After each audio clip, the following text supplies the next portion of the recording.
here.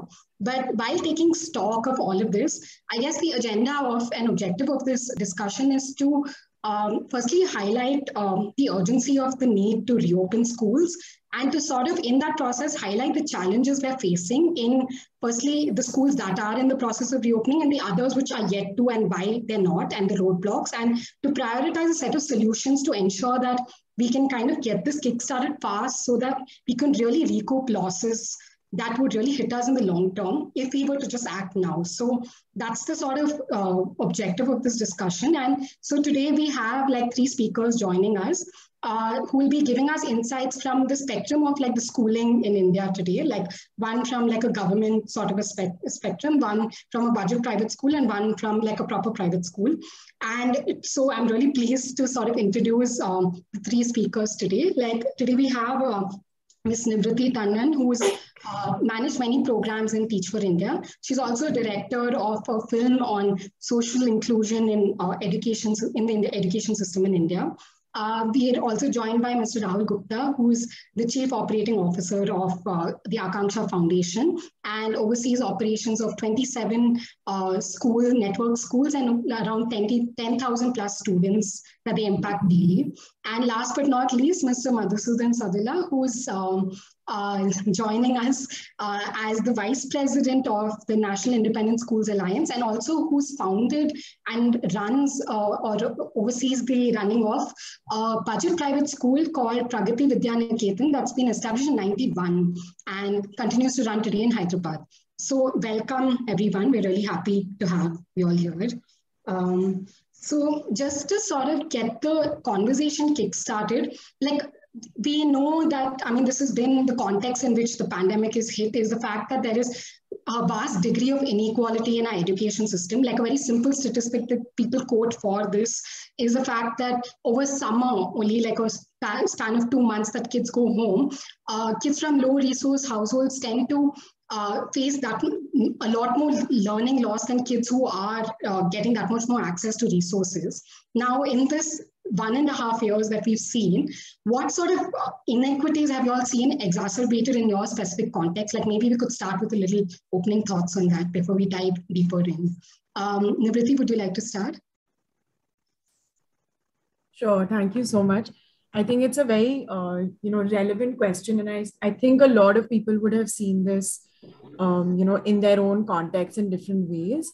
So the context I'm coming from is I've worked with many children through my work at Teach for India, but I've also mentored 8 to 9 children very deeply. So I've been involved in their lives for the last 8-9 years. And they go to high income sort of private schools. And so I got to see their journey vis-a-vis their peers, their classmates who come from much more affluent backgrounds, and how difficult it was for them to manage things at home. So there were a lot of things that teachers were trying to do online, which obviously for the children that I work with, it is very difficult because be it network connectivity, be it devices, or even the infrastructure that goes around online classes, as much as like a quiet room, a room to yourself to study, all of that. I think, there were very difficult sort of challenges, but they also did tell me that, they were in a much better place than maybe some of their neighbors or people in the community who were not getting any sort of intervention, or, who were not able to access learning at all. So, but I mean, that being said, online school was very hard for most of the children. I do think, it led to definite losses of learning. It also led to a disinvestment in the schooling system overall. I know a few of the children who just, sort of lost the motivation to study, and, online classes just weren't exciting or interesting enough. And by the end, they were pretty much self-teaching or, opening their textbooks themselves. So, yeah. But I'm sure, Rahul and Madhusudan ji also have a lot to talk about this. Rahul, would you like to go next? Happy to. Thank you. Thank you, Adrija. Pleasure being here, everyone. Very good afternoon to you all. So a little bit on Akanksha. We're a network of about 27 schools, primarily in Mumbai, Pune. This year, we've started in Nagpur as well. All our schools are government schools, but based through a public-private partnership. So these are government schools run completely by Akanksha. And they're all K to 10 right now as we speak. So all our teachers, these being government schools, are yet Akanksha employees, and therefore all of the program is managed, executed, implemented, developed by Akanksha. The reason I give this information is just to share like what is happening with Akanksha teachers is not really representative of what the government system right now is going through. So I've been in Bombay the last couple of days. I'm usually based out of Pune. And the reason I share that is I've had the opportunity of visiting 6 of our schools here in the last couple of days to actually see students back in building. And I wanted to say that just to kind of also paint a picture of hope as we heard all the nasty truth from Adrija a little while back. I mean, kids back, and I'm sure they're smiling behind their masks. It's a lovely image to see that excitement and that energy in something that I think the students had been missing, the school teachers had been missing, SL had been missing, I had been missing as well. And it's such a relief to have all of them back here in the building. Now, I think some of the bigger drawbacks or where kids have lost out as a result of this last year and a half, I think they're now realizing that school was not a given. This was actually something that you had, and sometimes we don't value it, but when we didn't have it the last year and a half, we didn't have that connection to our teachers, to our people we actually care so much about, to our peers. And I think that's a feeling they're coming back with. They're far behind on literacy, on math, on subjects. I wish I had better stories to share here, but the fact of the matter is they are far, far behind.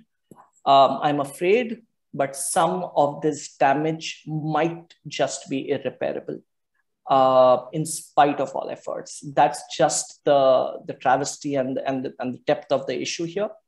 I think through all the efforts, and over-indexing on student well-being, care, relationship, and connection that all our educators were able to do the last year and a half. I'm proud of the fact that all our students are back. In fact, the schools I visited yesterday and today, we had close to 100% attendance. But yes, there is a massive gap on student learning. And I would agree with Nivriti when she says that there is a gap in student motivation as well. Yep, I think that's really setting the tone, I guess. But Mrs. Adila, would you like to add from your perspective? Yeah, certainly. Thank you very much, Adrija, for inviting me to this meeting in virtual mode. And I also agree with Nivriti and Rahul that there is a huge learning loss due to these almost 18 months of closure of schools. And we observe that across all the professions, okay, education is the most badly hit due to this COVID lockdown, because the longest period of lockdown is for the educational institutions, particularly the schools. None other industry or sector is closed down for so long extent. So there is a huge learning loss, at least 1 year in some students and 2 years of learning loss, and some students have got 3 years of learning loss.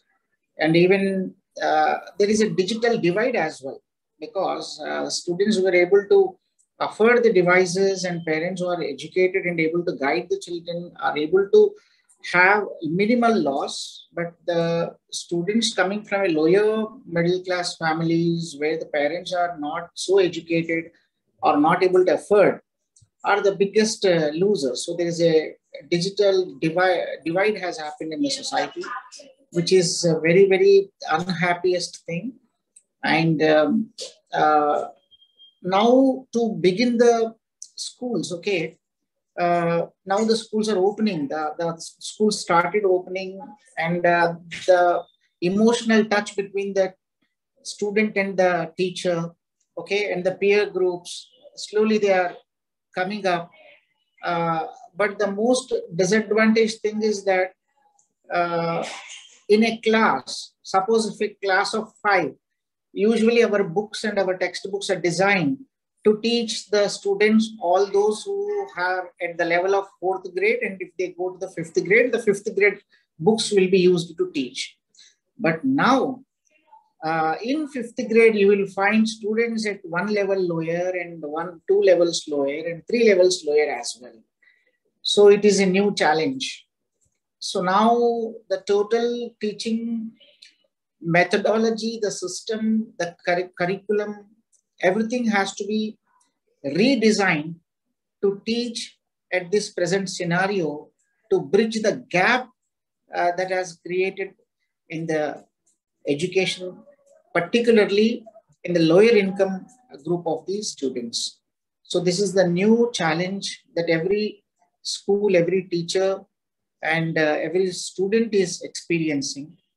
And I surprise, hardly anything has been done in this sector to bring out a curriculum that is suitable to the present scenario and present context to teach the students, like a bridge course kind of thing, suppose.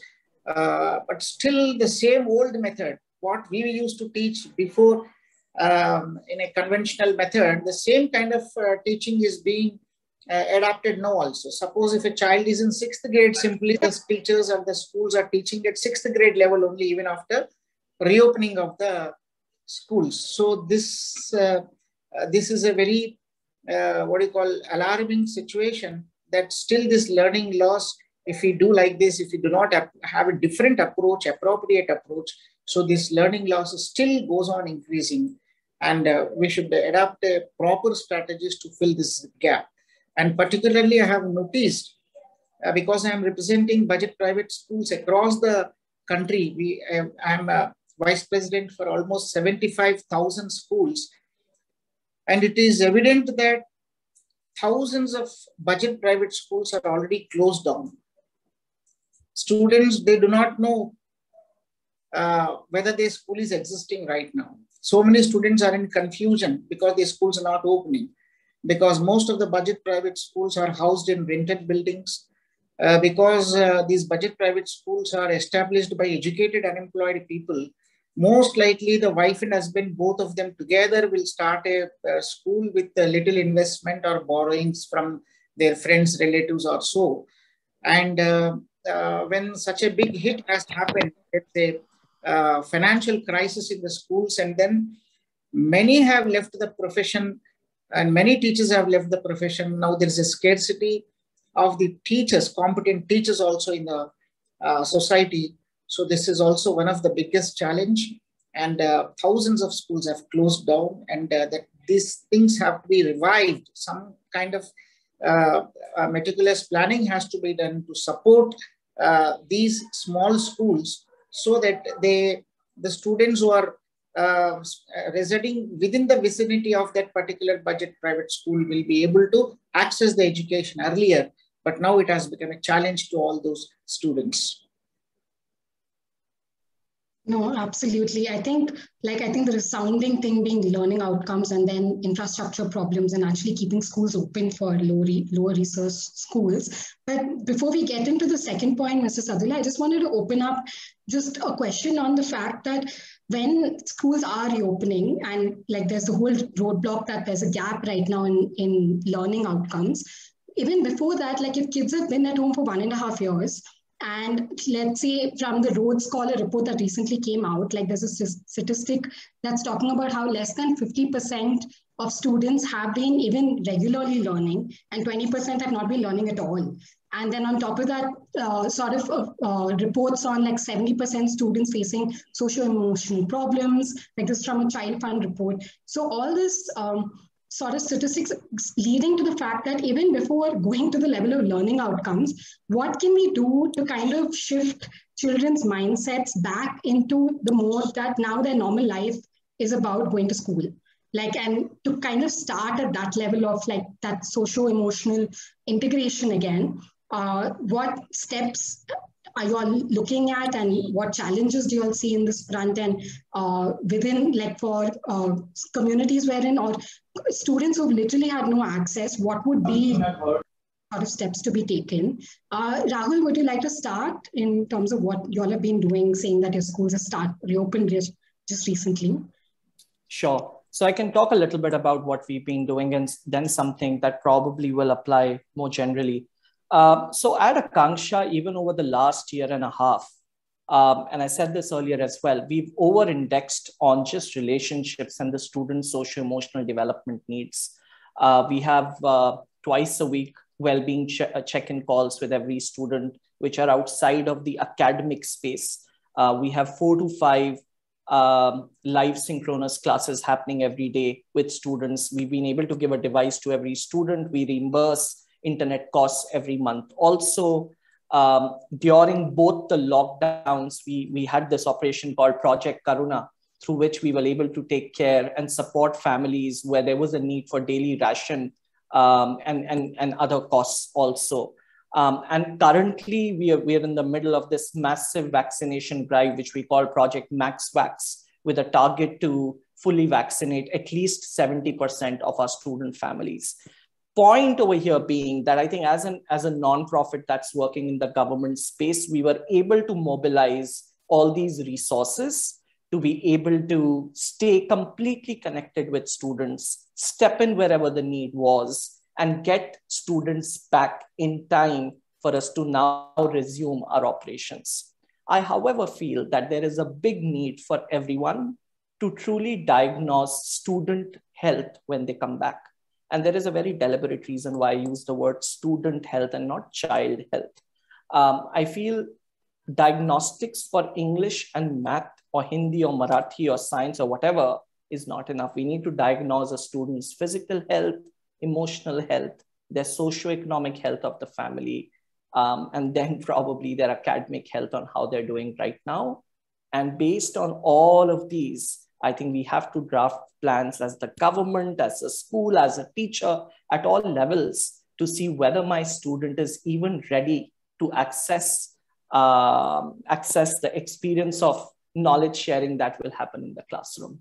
Otherwise, looking at education in a silo will not work this time. It's honestly never worked. But I think this pandemic is just helping us have this conversation where we have to see as education as a part of the larger student and family experience and not an experience in isolation.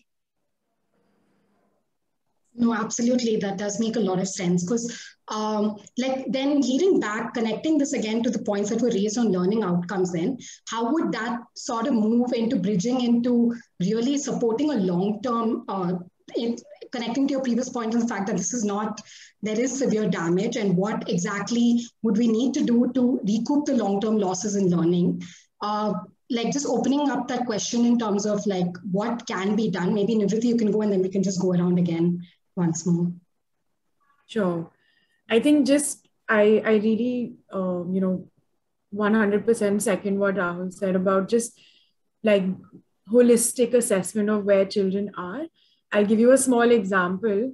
One of the kids I worked with, she was going back to school after so many months last month, and I messaged her saying, "Oh, you must be really excited." And she messaged back saying, "Didi, I went to school for the last 2 days and nobody has talked to me because everyone has stopped talking."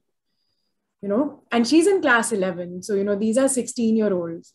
I'm just wondering about like what younger children would have gone through with the isolation at home and not even like understanding how to interact with other children. So one of the things is to make, I would say anyways, with protocols and things like that, we will have lesser children in class, which is better, I think, because it might be less overwhelming for children. But I would really recommend like having smaller groups that do work together. I think both from the safety perspective and from, just easing children into social groups again, would be probably a lot better. And then maybe thinking about where children are and, depending on how they've sort of taken the pandemic. Like you said, some people have been able to, access online education. Some people haven't. Some people, even with that access, haven't been able to, do much with it. Not to their not to like their fault. And then figure out, right, like where every child is. And instead of a teacher sort of instructing all children together, having smaller groups that do sort of more differentiated work, I think children will also feel more safe and happier with a lesser number of children to begin with. That would be one of the suggestions. No, absolutely. Is this a model that you all are following as well, Mr. Satila, in your school? Yeah, I agreeing to the points of Rahul and Nivriti, I would just like to add some more points that while schools are reopening, still all students are not attending physically. Some parents are real apprehensive that still they are not sending, they are not willing to send, particularly the primary sections of the students. And there is a tough time that the schools have to offer both online as well as offline. So that's one of the challenges. And while offering the online classes also, we need to take care of the timetable. Like at same time, we cannot have two classes running simultaneously, because in a home, there is no possibility to have two different devices for two different children. So that timetable has to be made in such a way that at least 5 years of gap should be maintained. Suppose if a 10th grade class is happening at that time, we can see that at least 5th grade is happening. If we have 9th and 10th grade simultaneously at same time, okay, that will be a problem again. And at the same time, to manage the safety of the children in the school in the physical mode, it is very important that the safe distancing, the student-teacher ratio should be reduced again. So for that, what we are doing is that we are dividing the section into 2 batches, and the morning session, 1 batch, and the afternoon session, 1 batch of students will come. Suppose if a class has got 30 students, so 15 students will come in the morning session, and then post-lunch session, another 15 students will come. So reducing the period time, okay, we are able to manage this at the present scenario. And mostly what happened during this COVID time, the most badly hit sector is the lower middle class people. And the survey, the figures are very evident that in entire country, 50% of the students are in the private schools. Okay. And among these private schools, again, 80 to 85% of them are budget private schools. So mostly lower income, lower middle class families, children will study in these budget private schools. So their income is already hit. They do not have any support system. Parents do not have any support system. Students do not have any support system. They are unable to afford to pay the fee as well. And then these schools are also financially not so viable. So it has become very hard time for them, because many foundations, many NGOs are working for the government sector students, 50% of them. Okay, it is very good and it is very need also. But particularly something has to be done for the lower middle class families, children also, because they are also part of our country, part of our nation. Okay, they also should be given some kind of support to have a better India tomorrow. So from our NISA, we have designed a curriculum which is a bridge curriculum for a complete 1 academic year, in which for every class, we have gone 1 level and 2 level down the present level, so that this will help the child. Suppose if they are going to any concept, then what they do is they start from 2 levels below their present level, so that will help them in recollecting or recapitulating whatever they lost, and then slowly they will come to the 1 level below, and slowly they will come to the present level. So like that, we have designed a curriculum, particularly in mathematics and English, and then we are making it available to all our budget private schools. So this is what we have done, because the government should have already done by this time. But as a responsible stakeholders, we have already designed it, and then we are helping out our schools to bring a new method of teaching. So by bridging the learning loss, by evolving a new curriculum and new teaching methodology also, we are, because the peer group learning is very, very important here.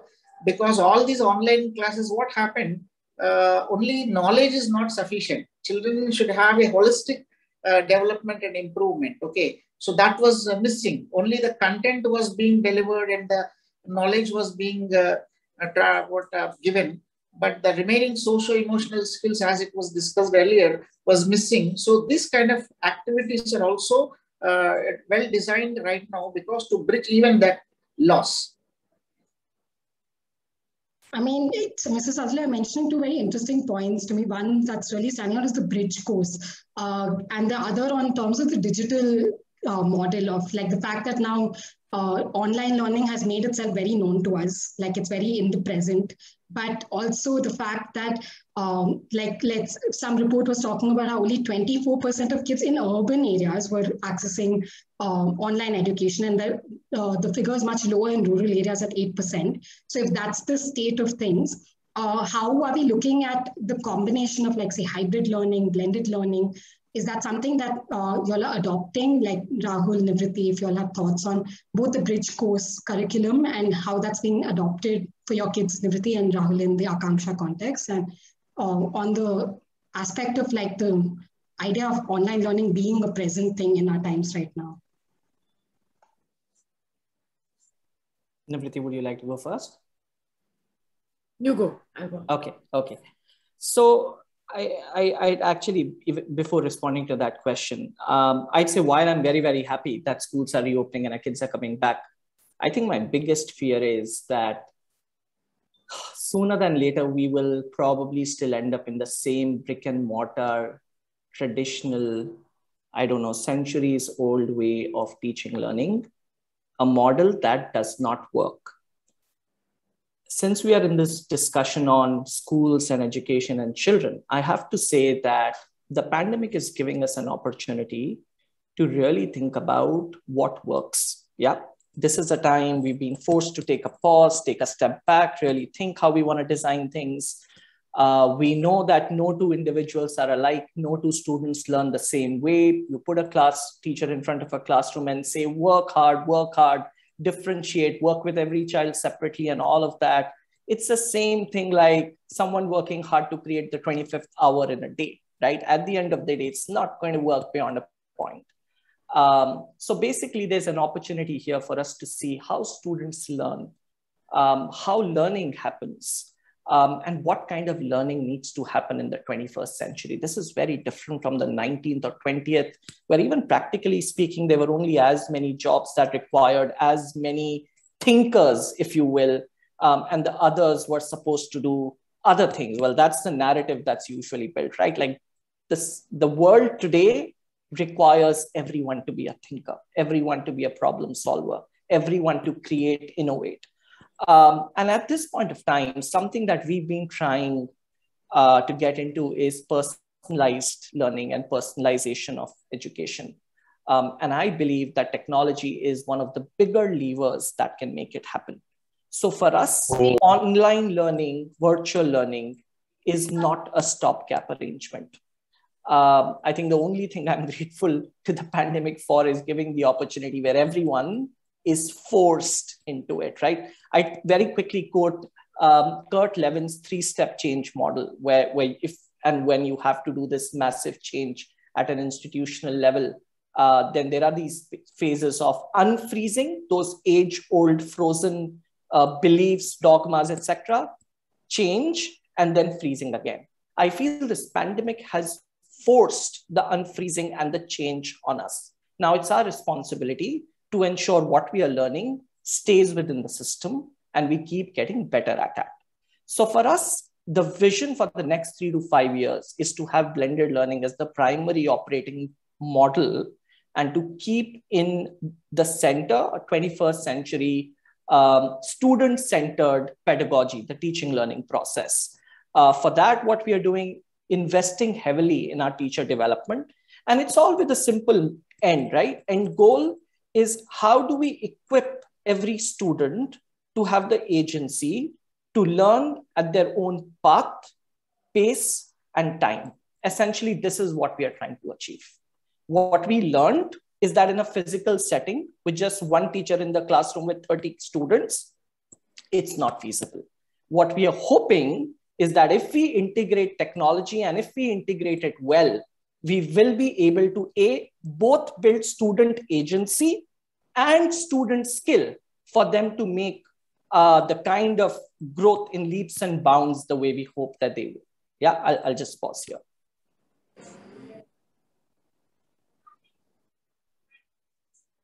That's definitely interesting. I think that, in the future, we will have to have modes of blended learning. I think what's hard is that, blended learning requires homes to be equipped. So one of the things to think about is how do we get schools to at least bridge that in some way, right? Like, do we just have a lot more equipment that children can use? Because expecting that, suddenly like so many children and their homes will be equipped with, phones for every child, network, all of that, a quiet place to sort of even access this education. I think that's something to be considered. And I wonder whether schools can have that, extended learning time, where children can access devices or things like that. So that would just be my 2 bits to what you're saying. But definitely, I agree, Rahul, like it is the way to move forward. I think one thing that Mr. Sadullah was talking about, which is the hybrid model, which is something I want to talk about, which is, even in the schools that the children that I work with are going now, they are attending school physically, but there are some of their peers who are not. And teachers are having to either duplicate classes or just put a laptop on while they are physically teaching. And I really think that's to the detriment of both sets of children and the teacher. It's very hard on the teacher. It's very hard on the children.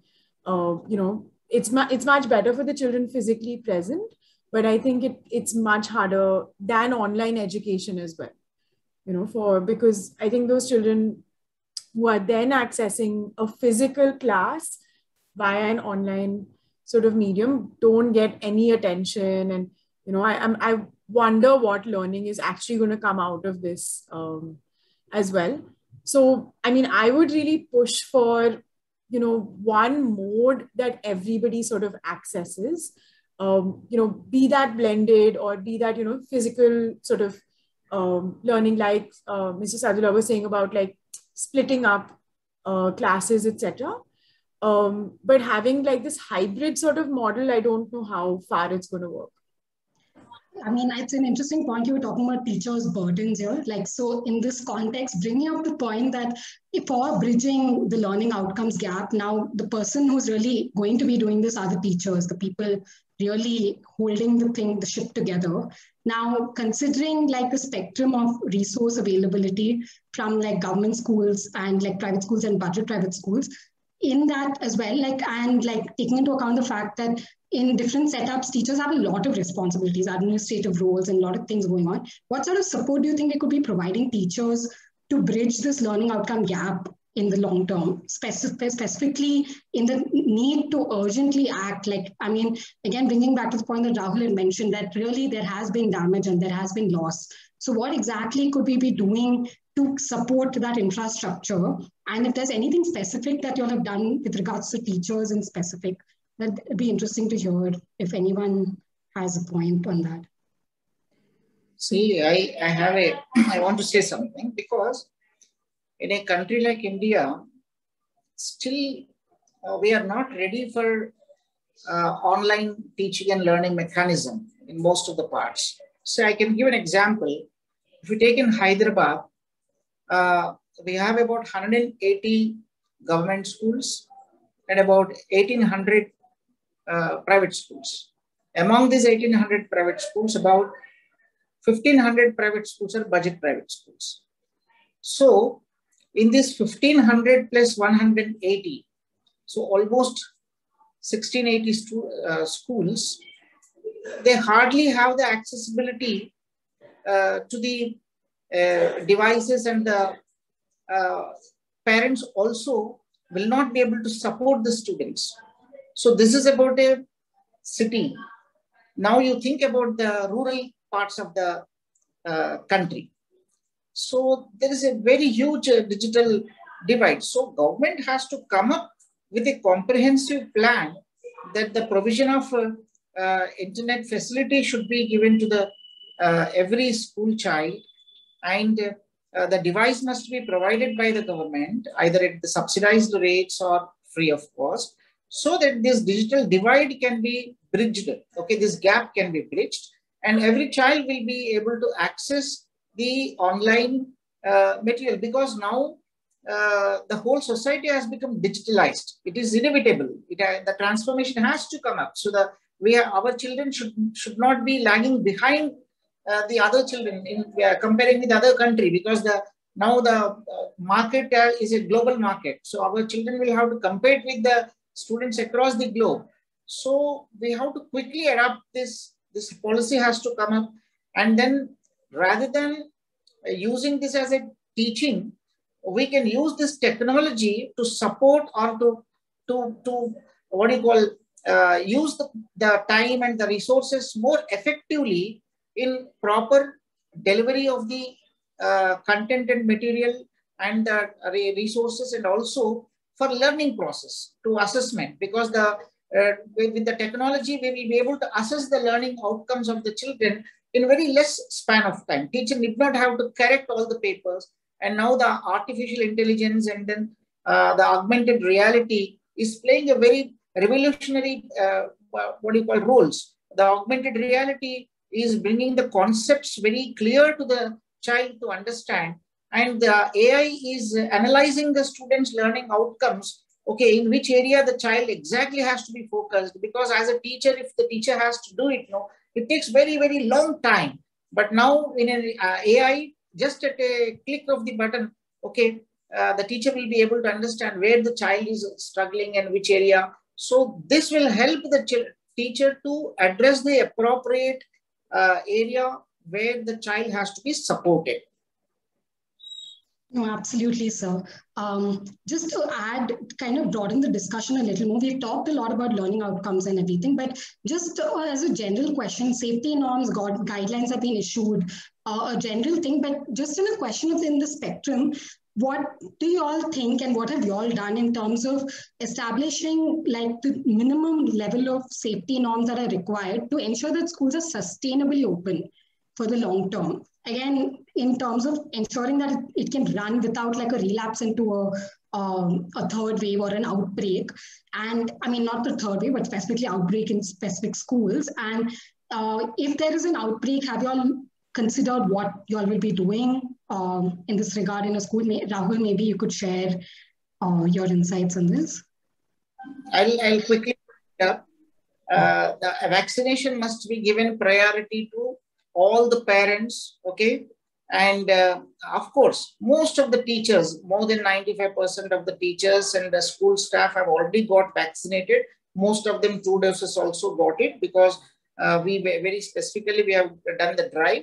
But the parents also have to get vaccinated for the safety of the children. That's the one thing. And wearing the face mask, not only by the students and teachers, because in the schools I saw, they are so disciplined, so well-mannered that the child almost sits 3 hours, 3 to 3.5 hours a day without removing the mask. So hats off to the children, and then teachers also. Okay, because having the mask and then shouting at, okay, louder the voice. So this is definitely happening, but this discipline has to be followed even by the parents of the students when they are going out, when they are meeting the people around. And then the vaccination to the students is the most safer thing, okay? And then as far as possible, what my experience says is that we, rather than conducting the classes full day, morning to evening 4 o'clock, all the day wearing the mask and attending the classes is highly difficult for a child or for a teacher. So let us try to run the schools for a half a days only. Morning, say 9 to 12:30, so 3.5 hours, and then in the afternoon 1 o'clock to 4:30 or so. So then what happens? No, the minimal number of hours they will be attending till the children will get the vaccination. Rahul, if you'd like to add on. Sure. How, yeah.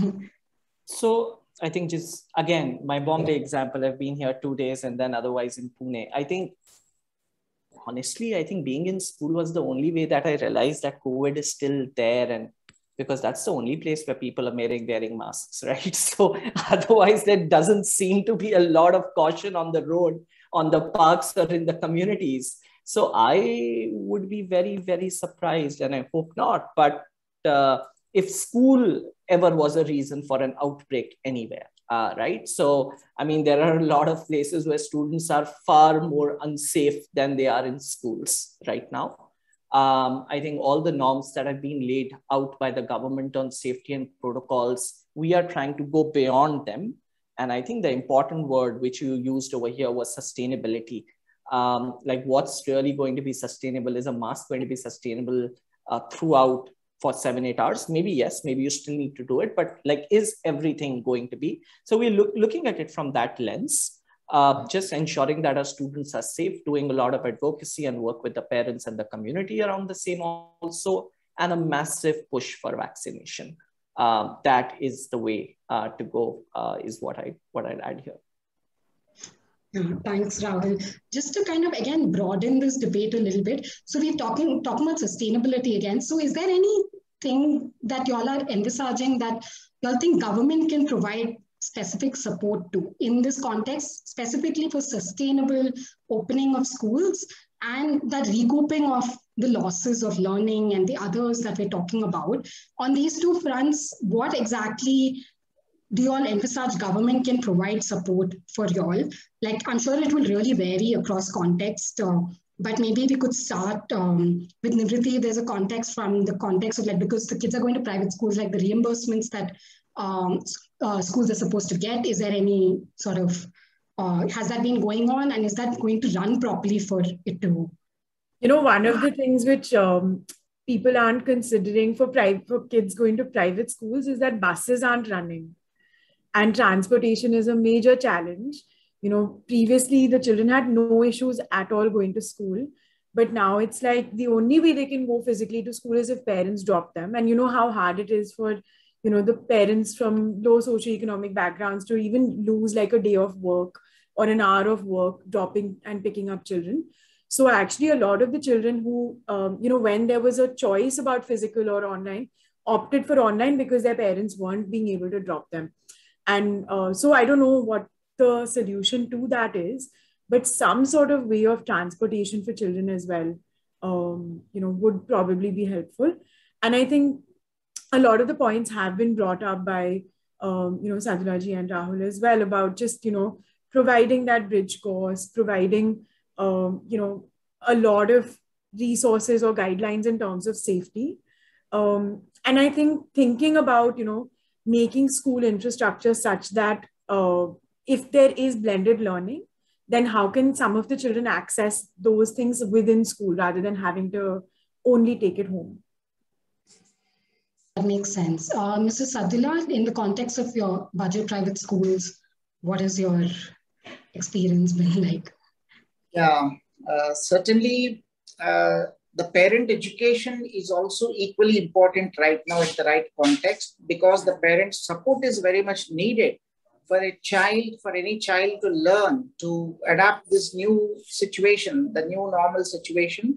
So the parents, we have divided the parents into different categories according to their mindsets, because some parents, though they are able to afford, but they are not able, but they are not willing to willfully, they are not sending the children. Okay.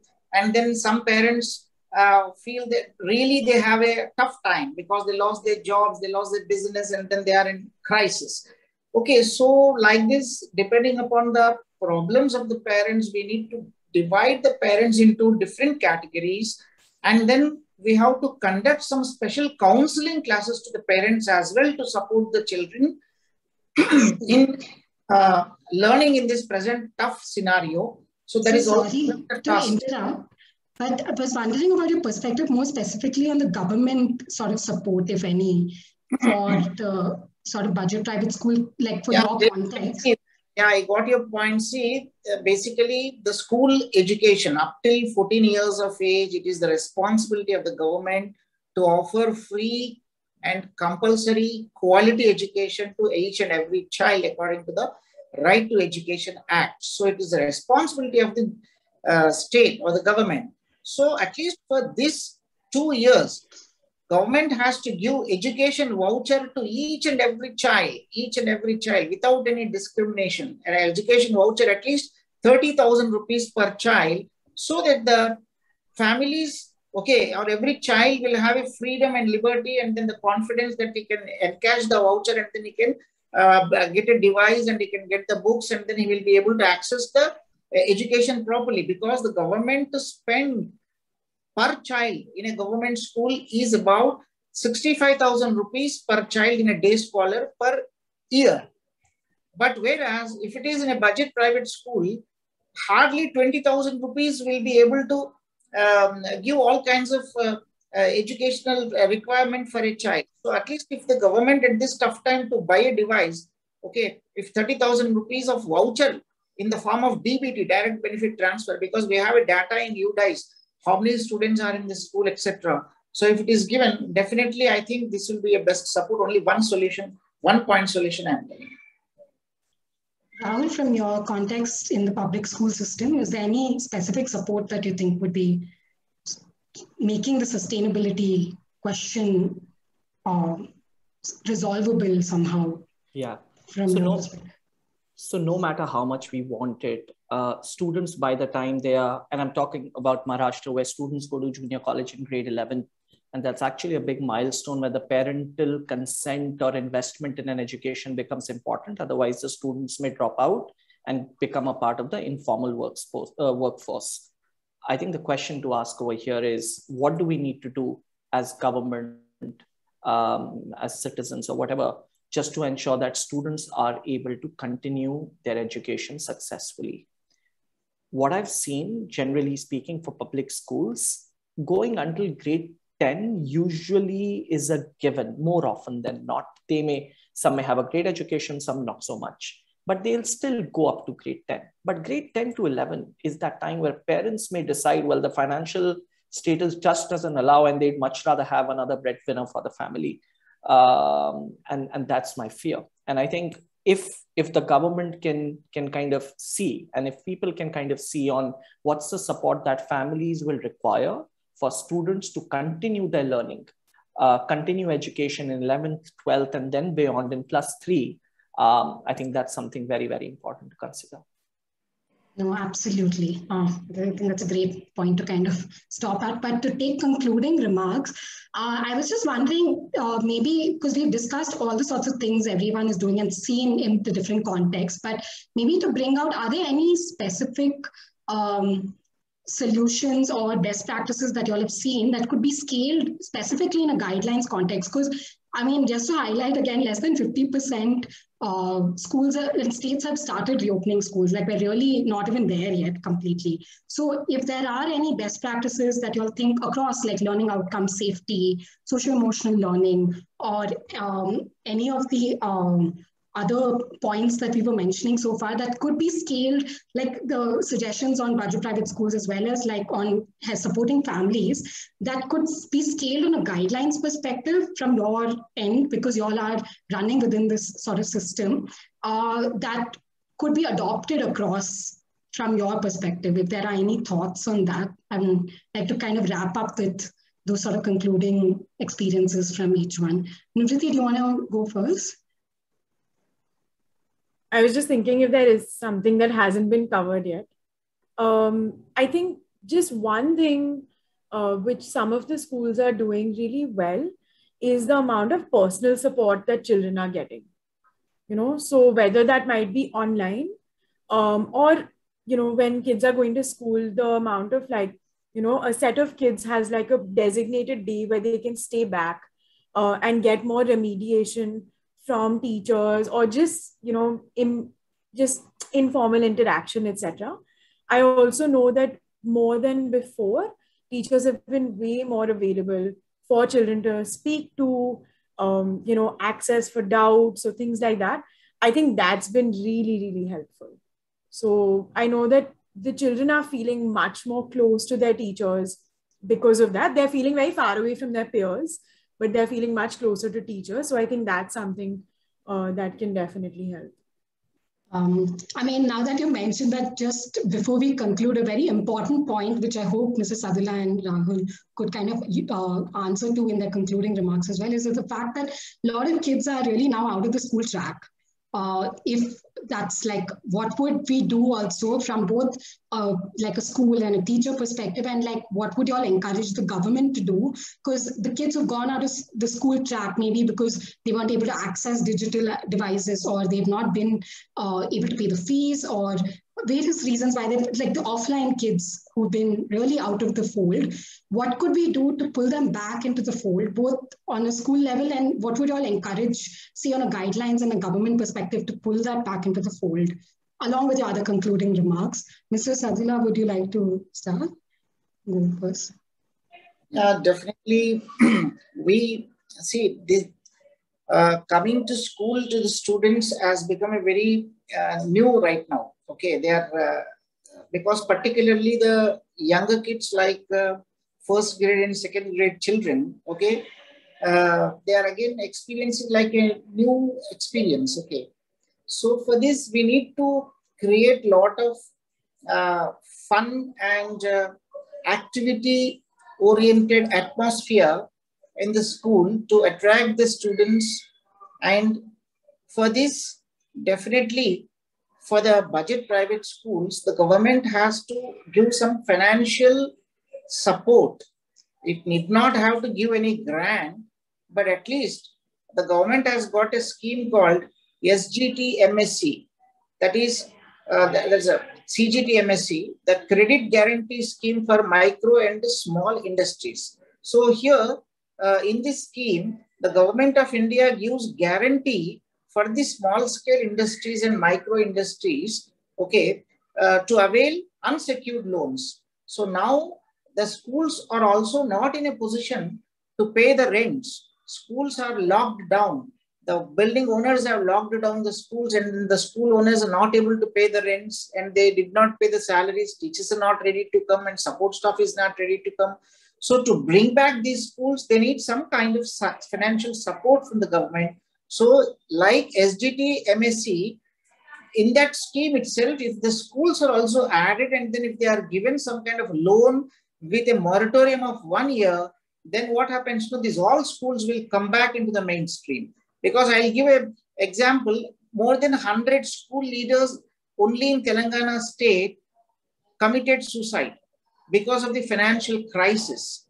And you may believe it or not, more than 2,000 schools already shut down. They are not in a position to reopen. On paper, there is a school, but physically, if you go there, there is no school at all. There is no functioning school at all. So 2,000 schools have already closed down, and then all those who are really running also, we don't know how long they will run, and then they are into severe financial crisis. So this has to be addressed by the government, and then they have to give a helping hand or the lift these schools, which are, this is the sector, education is the sector in which about 2 crore people are employed across the country. None of the central governments, none of the single organization has got so many number of employees, teaching and non-teaching staff. And then these are catering about, okay, at least 12 crore people in the 12 crore students in the private sector, private schools. That is a 50% of the school going children are in the private schools. So this sector has to be given top priority and given a what you call supporting hand, because this is the biggest employment giving sector. Rahul, any additional concluding thought? So I don't think I have a lot of insights on how we can get kids back into the system. I think the reasons are far so many that it's very hard to generalize, because if the reason was poor quality of teaching learning, then these children even pre-pandemic were like being in classroom doesn't mean learning in classroom, right? So they were probably just there, but not learning at all. I feel the approaches, some of them are, if this is about forced migration or migration in general, then helping students get admission in that place through an easier process. And if it's about economics and livelihood, then it needs to be taken care of at that space. I mean, that's the approach we use, and we have seen some migration cases because of the pandemic at Akanksha. And closing thoughts for me, I say two things. One, double down on well-being, emotional and mental, both for students and teachers. I think that's the most important thing for the next 2-3 years, at least, for sure. And the second thing which I've been saying is, like, even if we can't totally reimagine what education can be, this is certainly a time to build back better. And I think how respective state governments, organizations, schools can really think about what they did pre-pandemic. What were the best practices during pandemic? What are the things that they would still like to change, no matter what that traditional system was, and what can that incremental growth really look like, right? I mean, if we did that, then we will be able to say, well, there was some learning from the pandemic, which we were able to apply.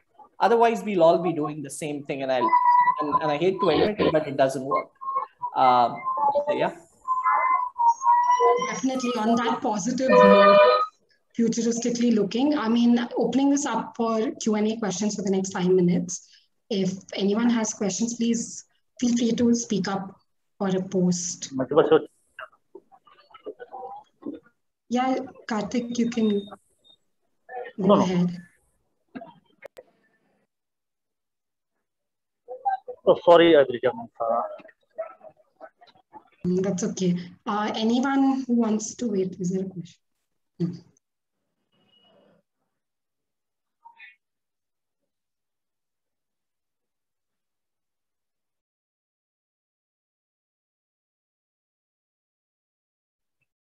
Can I ask, Adrija?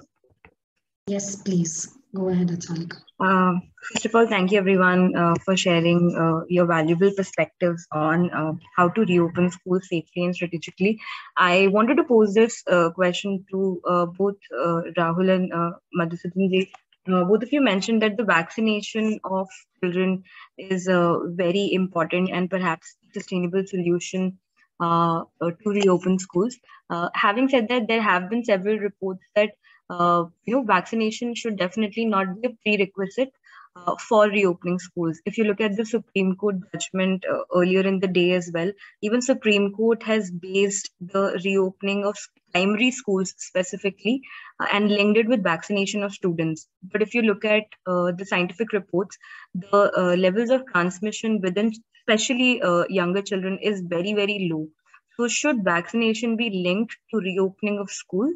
Because if we look at states as well, most of the states have not reopened primary schools, contrary to what reports are saying that primary schools should actually be reopened first. So just wanted to understand your thoughts on that.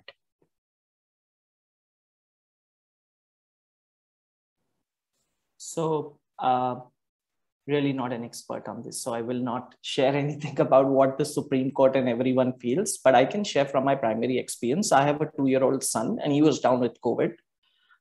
So I don't know about the whole transmission, yes, no, and all. Of course, he recovered faster than others in the family. Yes, that's the case. About the whole vaccination thing, I mean, again, going by the data I have, the people I have spoken to, and in general, I think what we are learning even from people that we know, it is important for educators to be vaccinated for their and for others' safety.